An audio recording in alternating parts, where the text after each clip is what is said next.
Hi, boys and girls. My name is Mr. Leppien. I help manage a manufacturing business here in Alma. But right now, I'm going to be reading a story to you. You know, I have a great-granddaughter that's about your age, and she loves stories about penguins. So I thought maybe you'd like one too. The book I've chosen to read is by Walt Disney, and it's many years old.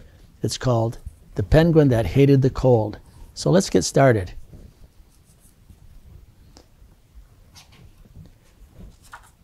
Once there was a penguin named Pablo. He lived on a block of ice far away at the South Pole. The weather there was always cold.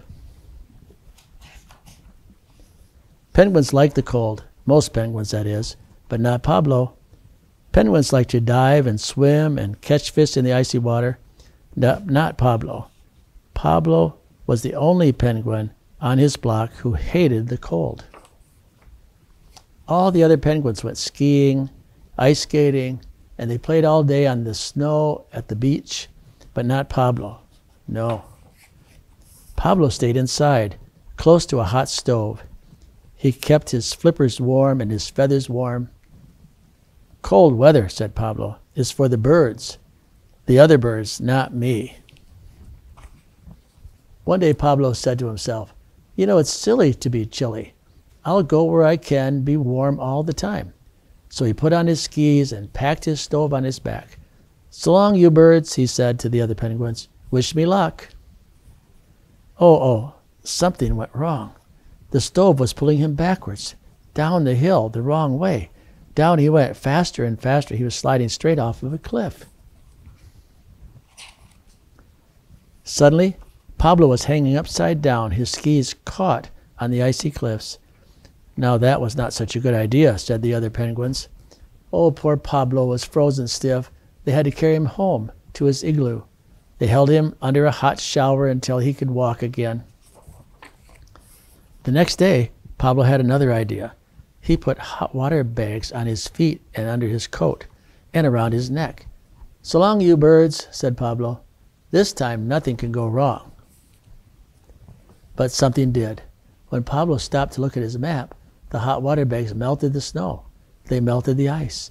And Pablo sank and sank and sank down into the ice-cold water. Poor Pablo, said the other penguins. He'll never get anywhere. When they pulled him out, he was frozen into a block of ice. And that was the way they carried him home. Well, Pablo's hot stove soon melted the ice. The next day, Pablo said, now I have an idea that will really work. I'm going to go by boat.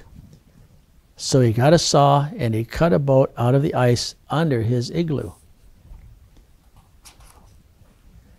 Inside the igloo he had everything and it was ready to go for the big trip. He had his stove in place.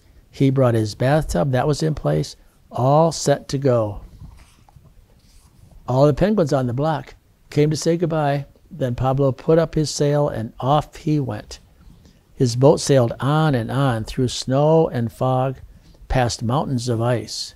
Day after day, night after night, Pablo sailed on. Then one morning he woke up to find that the sun was shining.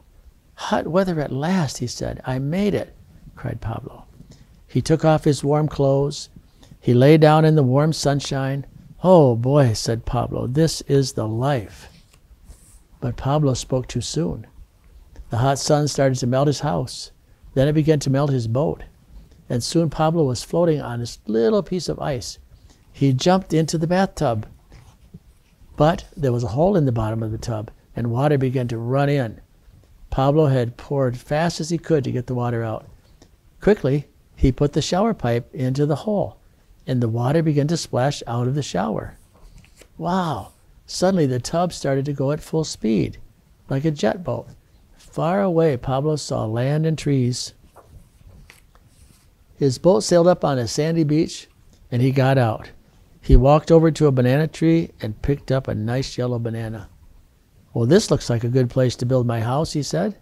He collected lots of branches and started building it. At last, Pablo had found the land of his dreams. No more cold for him. The end. What a happy ending. I hope you enjoyed the book. Thanks for listening. Bye now.